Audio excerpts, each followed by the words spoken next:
Tamam, buraya bir şey demiyor. Burası sıkıntı değil, değil mi? Tamam. Tamam.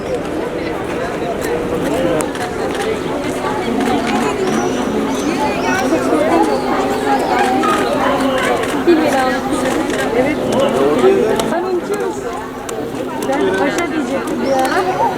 Biri de rahmetli paşa diyecektim. Son anda böyle aldı şeyi diye.